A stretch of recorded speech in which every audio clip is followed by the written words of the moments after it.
മഴയെടുത്ത കാൻബറയിലെ ആദ്യ അംഗത്തിന് ശേഷം ഓസ്ട്രേലിയക്കെതിരായ രണ്ടാം ടി20 പോരാട്ടത്തിന് ഒരുങ്ങുകയാണ് ടീം ഇന്ത്യ. നാളെയാണ് ഇന്ത്യ ഓസ്ട്രേലിയ രണ്ടാം ടി20 മത്സരം നടക്കാനായി പോകുന്നത്.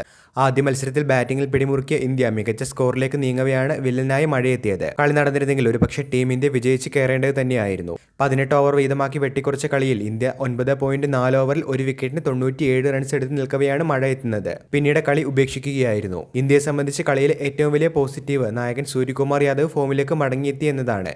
24 പന്തുകളിൽ നിന്ന് 3 ഫോറും 2 സിക്സറുകളും സഹിതം 39 റൺസായിരുന്നു അദ്ദേഹം നേടിയിരുന്നത്. പക്ഷേ മഴ കണക്കുകൂട്ടലുകൾ തെറ്റിച്ചപ്പോൾ നാളെ വെള്ളിയാഴ്ച മെൽബണിൽ നടക്കാനായിരിക്കുന്ന രണ്ടാം ടി20യിൽ ടീം ഇന്ത്യ വലിയ ആത്മവിശ്വാസത്തിൽ തന്നെയാണ്. കാൻബറയിലെ ആദ്യ ടി20യിൽ വളരെ സന്തുലിതമായ ഒരു പെർഫെക്റ്റ് 11 തന്നെയാണ് ടീം ഇന്ത്യ അണിനിരത്തിയത്.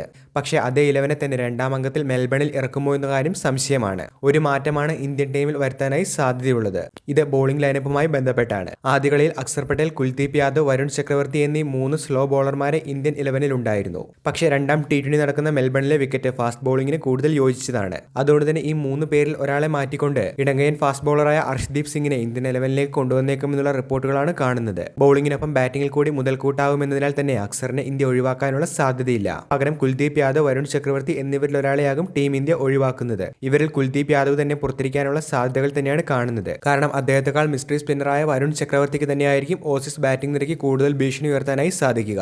പരിക്ക് കാരണം സീം ബോളിംഗ് ഓൾറൗണ്ടറായ നിതീഷ് കുമാർ റെഡ്ഡി ആദ്യ 3 ടി20കളിൽ നിന്ന് പിന്മാറിയതിനാൽ മെൽബണിലും അദ്ദേഹത്തിന്റെ സേവനം ലഭ്യമാകില്ല. ശിവം ദുബെ തന്നെയായിരിക്കും പകരക്കാരനായി എത്തുന്നത്. ബാറ്റിംഗിലേക്ക് വന്നാൽ പതിവ് പോലെ അഭിഷേക് ശർമ്മയും വൈസ് ക്യാപ്റ്റൻ ശുഭ്മാൻ ഗില്ലും തന്നെയായിരിക്കും ഓപ്പണിംഗിനായി എത്തുന്നത്. ആദ്യ കളിയിൽ രണ്ടുപേരും നല്ല ഫോമിലാണ് കാണപ്പെട്ടത്. 3-ാം നമ്പറിൽ സൂര്യകുമാർ യാദവ് തന്നെയായിരിക്കും എത്തുന്നത്. കാൻബറയിൽ നിർത്തിയെടുത്ത് വെച്ച് തന്നെ തുടങ്ങാനായിരിക്കും സ്കൈ ആഗ്രഹിക്കുന്നത്.